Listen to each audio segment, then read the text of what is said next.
ಎದ್ಬಿಟ್ಲು. So nice ಯಾ. So let's dance.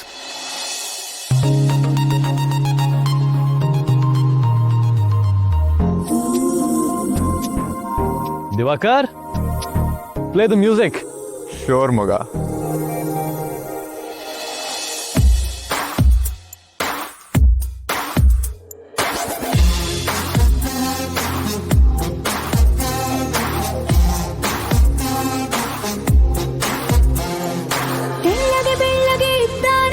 ಯುದ್ಧಕ್ಕೆ ನಿಂತರೆ ಮದ್ದಾನೆ ಇವನು ಅಂದ್ರೆ ನನಗೆ ಪ್ರಾಣನೇ.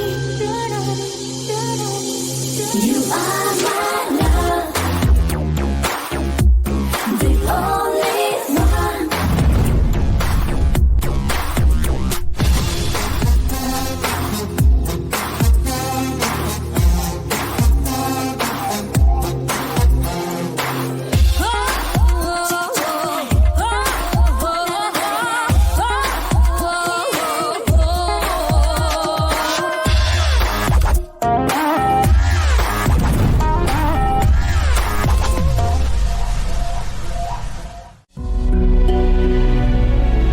ಒಂದು ತಗೊಂಡಿರೋ ದುಡ್ಡನ್ನ ತೀರ್ಸೋ, ಇಲ್ದೇ ಇದ್ರೆ ಆಸ್ಪತ್ರೆನ ಬರ್ದು ಕೊಡು.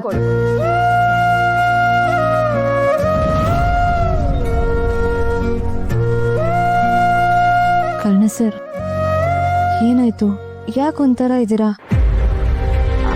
ಅಮ್ಮಂಗೆ ಆಕ್ಸಿಡೆಂಟ್ ಆಯ್ತು ಅಂತನಾ?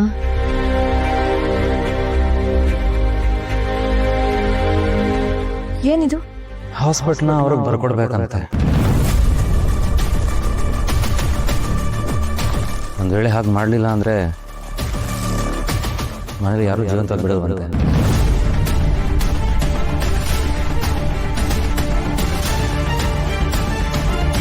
ಏನು ಮಾಡಬೇಕು ಅಂತಲೇ ಗೊತ್ತಾಗ್ತಾ ಇಲ್ಲ. ಕೊಲ್ಲೋ ಮಟ್ಟಕ್ಕೆ ಹೊರಟಿದ್ದಾರ?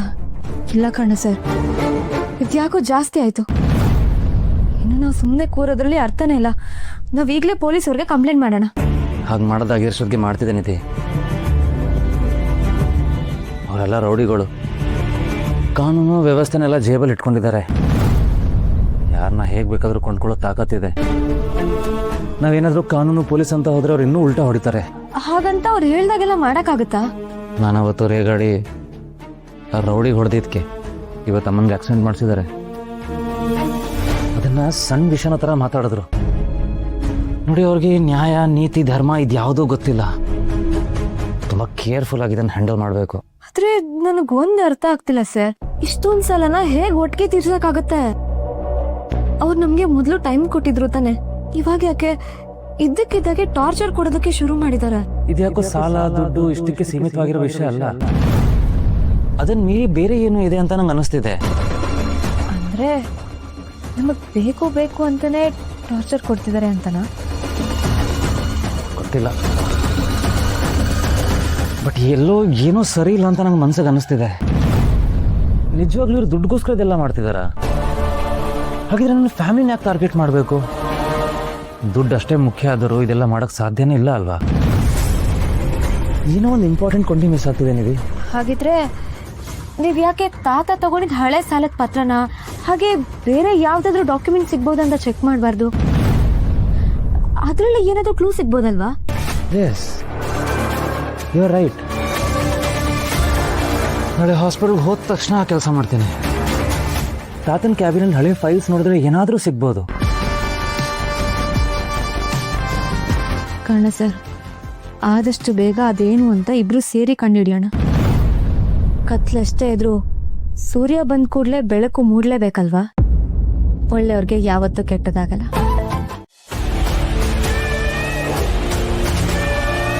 ಛೇ, ಇವಳು ಪಕ್ಕ ಮಲ್ಕೋಬೇಕಾ? ಏನು ಮಾಡೋದು? ಏನೋ ಸ್ವಲ್ಪ ದಿನ ನಮ್ಮ ಕರ್ಮ ಅಂತ ಅಡ್ಜಸ್ಟ್ ಮಾಡ್ಕೋಬೇಕು ಅಷ್ಟೇ.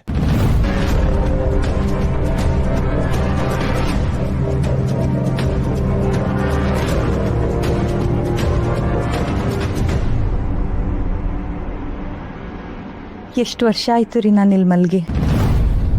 ಇವತ್ತೇನೋ ಒಂಥರ ಖುಷಿ ಆಗ್ತಿದೆ. ಓಹೋ, ಹೌದಾ?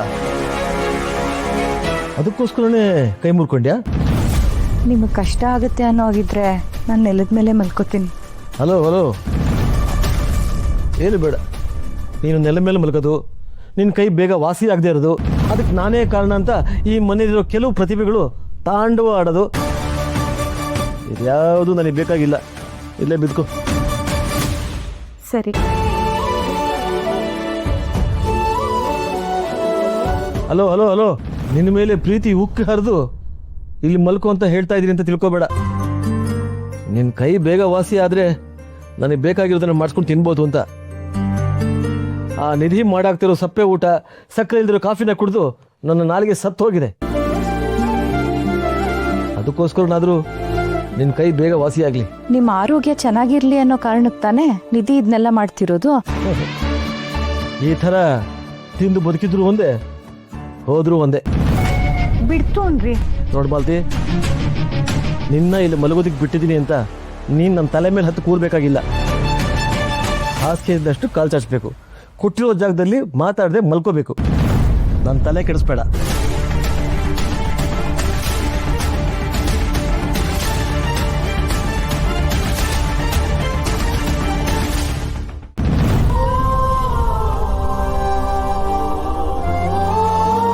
ಕಾರಣ ಏನೇ ಇರ್ಬೋದು, ಆದ್ರೆ ನಿಧಿ, ನಿನ್ನಿಂದಾಗಿ ಎಷ್ಟೋ ವರ್ಷದ ನಂತರ ಇವ್ರ ಪಕ್ಕ ಈ ಮಂಚದಲ್ಲಿ ಮಲಗ್ತಾ ಇದ್ದೀನಿ.